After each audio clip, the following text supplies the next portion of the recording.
Hello everyone, welcome to Y exam भी। दोस्तों, मेरा नाम है Kailash Tiwari, ex A for Union Bank of India. दोस्तों, अपनी आज की इस वीडियो में हम डिस्कस करेंगे एक मेजर एग्रीकल्चर कंसेप्ट को रिगार्डिंग द फिशरीज साइंस। दोस्तों, वीडियो स्टार्ट करने से पहले it's my request all of you that please subscribe our channel और वीडियोस को लाइक एंड शेयर जरूर करें सो दैट कि आपके बाकी फ्रेंड्स भी इसको देख सकें। तो ये एक इंपॉर्टेंट कंसेप्ट है रिगार्डिंग द आईबीपीएस एएफओ, क्योंकि हम सभी ने एग्रीकल्चर या फिर अलाइड साइंस में ग्रेजुएशन किया होता है, तो फिशरी साइंस में या फिर बाकी जो हमारे ऐसे अलाइड सब्जेक्ट्स होते हैं उसमें हमारी थोड़ी सी नॉलेज कम होती है और उससे अगर कभी ज्यादा क्वेश्चन आते हैं तो हमको दिक्कत होती है। तो आज हम फिशरी साइंस के कुछ चीजों को डिस्कस करेंगे। हम यहाँ पे डेटा भी डिस्कस करेंगे, जो लेटेस्ट प्रोडक्शन ट्रेंड्स हैं वो भी डिस्कस करेंगे, इसके साथ ही साथ स्कीम्स भी डिस्कस करेंगे और साथ ही साथ कुछ इंपॉर्टेंट कंसेप्ट जिनसे हमने अभी इस साल में लगभग जितने क्वेश्चंस आए हैं फिशरी सेक्टर से एग्रीकल्चर एग्जामिनेशंस में, वो सारे हम डिस्कस करेंगे। ओके, तो स्टार्ट करते हैं डेटा के साथ।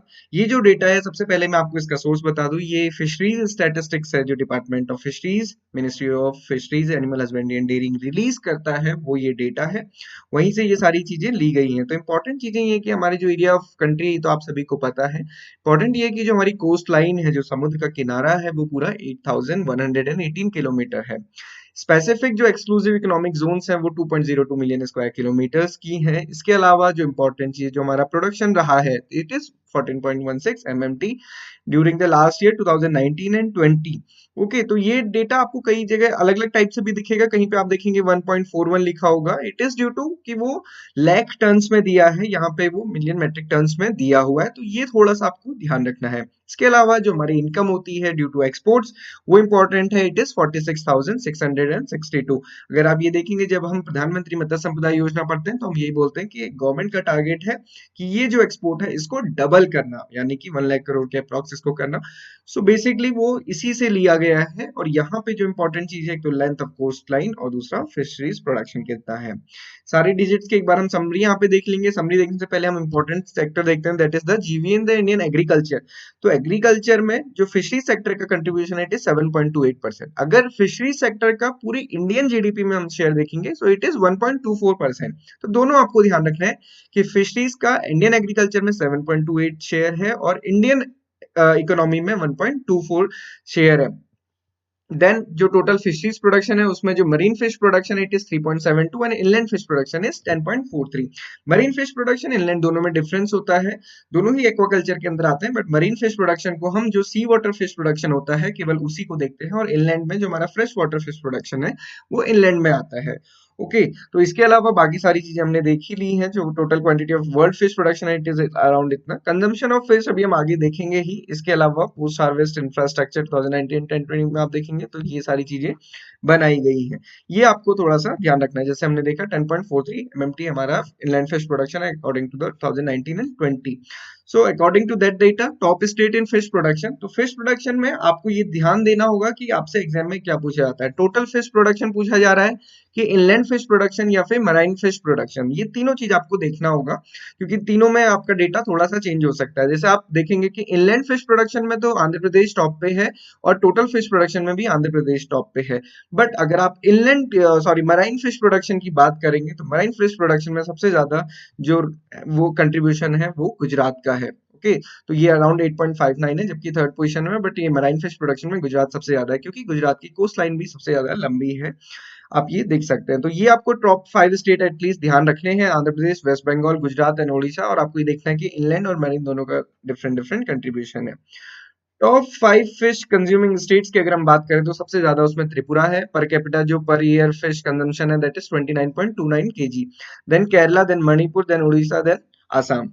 Okay, then marine fish production, जो भी हमने टेबल देखा था इससे पहले, उसी को यहाँ पिक्चर फॉर्म में दिया है। तो ये जो मरीन प्रोडक्शन है, जैसे मैंने आपको बताया था कि सबसे ज्यादा गुजरात में है, और क्योंकि इसकी कोस्ट लाइन भी सबसे ज्यादा लंबी है। बाकी आप देख सकते हैं सिमिलरली आंध्र प्रदेश, तमिलनाडु में भी ज्यादा है।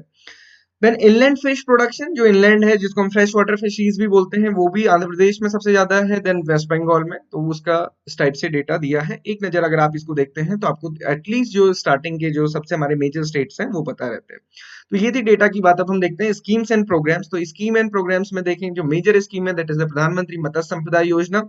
तो ये तो आप सभी को अब तक ध्यान हो ही गई होगी, हमने इससे पहले भी ये डिस्कस किया था। ये कैबिनेट ने 20 मई 20 को अप्रूव की थी बेसिकली, बट इसको लॉन्च किया था बिहार में 10th ऑफ सितंबर 2020 में प्राइम मिनिस्टर मोदी जी ने डिजिटली इसको लॉन्च किया था।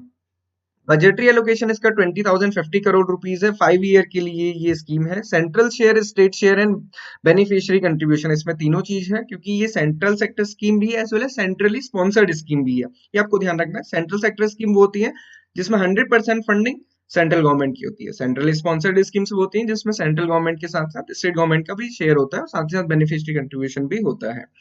ओके, 5 ईयर के लिए ये स्कीम है। 2020-21 से 24 एंड 25 के लिए लॉन्च 10th ऑफ सितंबर को की गई थी। देन है फिशरीज इंफ्रास्ट्रक्चर डेवलपमेंट फंड। तो ये इंफ्रास्ट्रक्चर डेवलपमेंट के लिए है, एक फंड बनाया गया है 2020 एंड 18 में। जैसे डेयरी इंफ्रास्ट्रक्चर डेवलपमेंट फंड बनाया गया था, वैसे fisheries and aquaculture infrastructure development fund बनाया गया। तो इसके थ्रू क्या है कि ये फंड उन स्टेट्स को, एलिजिबल स्टेट्स या फिर एंटिटीज या फिर यूनियन टेरिटरीज को दिया जाता है जहां पे इंफ्रास्ट्रक्चर की रिक्वायरमेंट है।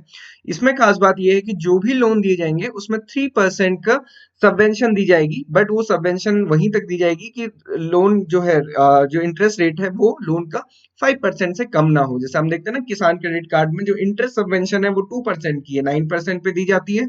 2% की इंटरेस्ट सबवेंशन जो फाइनल रेट होता है दैट इज 7%। अगर फार्मर टाइम पे जमा करता है तब उसको 3% की एडिशनल सबवेंशन दी जाती है और नेट इंटरेस्ट रेट होता है 4%। तो सिमिलरली यहाँ पे केवल इंटरेस्ट सबवेंशन है, दैट इज अगेन 3%। एग्रीकल्चर में 2% रहती है, यहाँ पे 3% है। ये आपको थोड़ा सा ध्यान देना है। देन किसान क्रेडिट कार्ड, तो गवर्नमेंट ने 2 साल पहले किसान क्रेडिट कार्ड, पहले क्रॉप प्रोडक्शन में था, इसको एनिमल हस्बेंड्री और फिशरीज फार्मर के लिए भी किया गया। तो गवर्नमेंट ने टारगेट लेके चले कि 2 lakh crore concessional credit card देने हैं, तो और अकॉर्डिंगली तब से वो स्कीम चलती आ रही है। देन अब हमने स्कीम्स भी देख ली, अब हम कुछ कंसेप्ट्स की बात करेंगे। तो कंसेप्ट्स में सबसे पहले आता है कि कैटेगराइजेशन, फिश को कैसे कैटेगराइज किया जाता है। तो फिश को जब भी कैटेगराइज किया जाता है तो एक तो fresh water fish, brackish water fish और तीसरा मराइन फिशेस के रूप में इसको डिवाइड किया जाता है।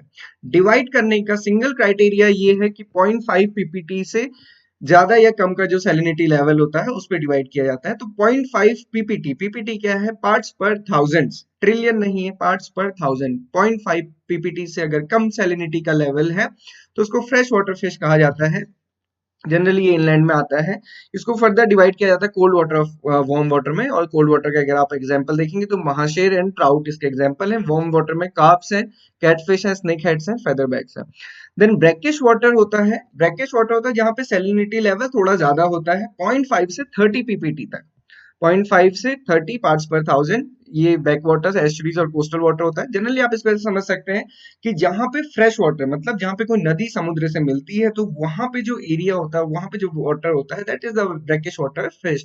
तो आप ये देख सकते हैं कि जो गंगा का कोस्टल एरिया है, जहाँ पे गंगा समुद्र पे मिलती है, गंगा नदी वेस्ट बंगाल में, वो वाला एरिया ब्रैकिश वाटर होता है। तो वहां पे सॉल्ट कंसेंट्रेशन सी से कम होता है बट फ्रेश वाटर से ज्यादा होता है।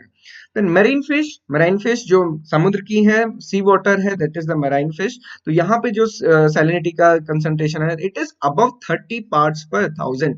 एग्जांपल्स आपको थोड़ा सा ध्यान रखना है क्योंकि एग्जांपल से ही क्वेश्चन आते हैं, नाबार्ड में भी ये क्वेश्चन पूछे गए थे, सिमिलरली लास्ट ईयर भी पूछे गए, तो आपको ये ध्यान रखने हैं। तो यहाँ पे आपको, आपने जैसे देखा फ्रेश वाटर फिश में कार्प्स है, महाशय, ट्राउट है। मरीन वाटर्स में आपने देखा कि सार्डाइंस है, मैक्रेल है, ribbon fish, anchovies, grouper, cobia, tuna, ये सारे कुछ मरीन वाटर में। ब्रैकिश वाटर में हम देखेंगे mullet, milkfish, sea bass है, pearl spot and mudskipper. Okay, तो ये आपको एग्जांपल ध्यान रखने हैं। ये कुछ एग्जांपल्स हैं इनलैंड एक्वाकल्चर के। जब भी आप इनलैंड एक्वाकल्चर या फ्रेश वाटर की बात याद करें तो आपको एक वर्ड हमेशा ध्यान रखना है, कार्प्स।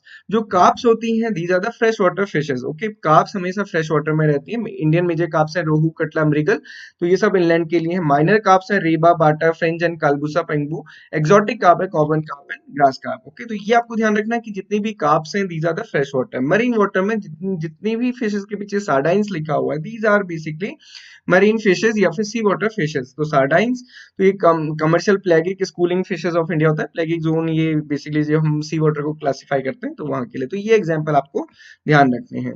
देन दूसरा जो क्लासिफिकेशन आता है वो बेस्ड ऑन देयर माइग्रेशन। तो माइग्रेशन के लिए वर्ड यूज होता है डाइड्रमस। तो ऐसी जो फिशेस जो अपनी पूरी लाइफ साइकिल एक ही वाटर में, एक ही लेवल के वाटर में, एक ही लेवल का वाटर हम जब बात करते हैं तो हम सैलिनिटी लेवल की बात करते हैं, तो एक ही लेवल ऑफ सैलिनिटी में नहीं बिताती है बल्कि ट्रांसफर करती है, तो उसको हम डाइड्रमस वर्ड यूज किया जाता है। तो ऐसी फिशेस जो सी वाटर, फ्रेश वाटर में मूव करते हैं उनको डाइड्रमस बोलते हैं। इंपॉर्टेंट आपको दो चीजें याद रखनी, तो एम्फीड्रमस, दूसरा पोटेमोड्रमस। सॉरी, नॉट एम्फीड्रमस पोटामोड्रमस, आपको एनाड्रमस और कैटाड्रमस याद रखना है।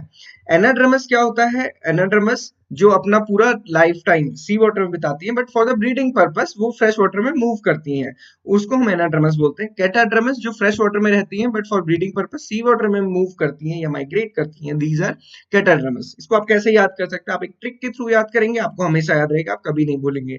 अल्फाबेटिकल ऑर्डर में एनाड्रमस ए पहले आता है, तो फिशेस जनरली समुद्र में ही रहती है, आप इस टाइप से इसको कोरिलेट कर सकते हो। तो फिश समुद्र में रहेगी और ब्रीडिंग पर्पस के लिए फ्रेश वाटर में मूव करेगी।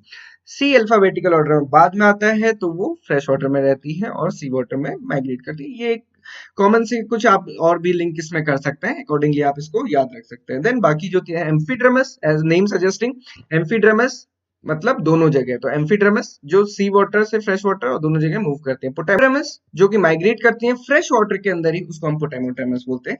देन होता है ओशियनोड्रमस, मतलब जो ओशियन में सी वाटर में ही माइग्रेट कर रही हैं, उनको हम ओशियनोड्रमस बोलते हैं। इसके एग्जांपल्स आपको ये ध्यान रखने, ये पूछे जा सकते हैं। Then on the basis of fish species, monoculture या पॉलीकल्चर, मतलब हम उनको कैसे रियरिंग कर रहे हैं उसके बेसिस पे इसको डिवाइड किया जाता है, मोनोकल्चर या फिर पॉलीकल्चर। मोनो मतलब नाम से समझ आ रहा है कि एक ही टाइप की फिश स्पीसीज को जब हम रियरिंग करते हैं उसको मोनोकल्चर बोलते हैं, जब हम एक से ज्यादा टाइप की फिश को एक जगह पे रियर करते हैं उसको हम पॉलीकल्चर बोलते हैं।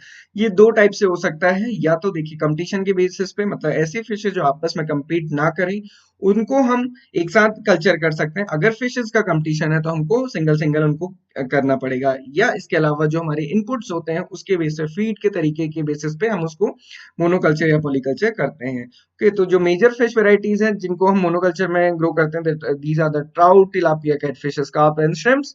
ये क्वेश्चन नाबार्ड में भी पूछा गया था। पॉलीकल्चर जिसमें हम बहुत सारी ब्रीड्स को या फिर वेराइटीज को एक साथ ग्रो कर सकते हैं, these are the polyculture. So this is about your fisheries. तो ये कम से कम कुछ चीजें हैं जो आपको ध्यान रख के जानी है, सो दैट कि आपके एग्जाम में आपका कोई भी आंसर गलत ना हो सके। इस टाइप से आप पढ़िए, आपको डेटा पढ़ना है, देन आपको स्कीम्स पढ़नी है, देन आपको उसके बाद कुछ कंसेप्ट पढ़ने हैं। यही फॉलो आपको हर सब्जेक्ट में करना है जो स्पेसिफिकली अलाइड साइंसेज के सब्जेक्ट हैं। इसके अलावा अगर आप हमारे साथ करना चाहते हैं तो you can purchase our course. So this is all for today. आपकी कोई भी क्वेरी है तो आप कमेंट बॉक्स पे लिख सकते हैं, आप हमें मेल कर सकते हैं, फोन कर सकते हैं।